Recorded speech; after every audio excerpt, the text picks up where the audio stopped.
Alright guys, a quick one. Here, I'll detail how to close all open tabs in Samsung Internet Browser. So if you want to close all open tabs on your Samsung Internet Browser, then here's a video for you. So if at the end of this you found this offer informative, please don't forget to like and then subscribe. Now the first thing you want to do to close all open tabs on your Samsung Internet Browser is go ahead and open the Samsung Internet Browser. Click on the open tabs icon where you see number in square shape.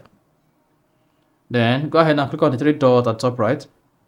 Then it should say close all tabs. Then go ahead and select that.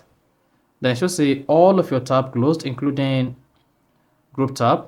Then once you selected that, it should say close all tabs, and then go ahead and click on close. Then all tabs will be closed. See, no tabs here. They cannot start over with a new tab. So that is basically how to close all open tabs on Samsung Internet Browser.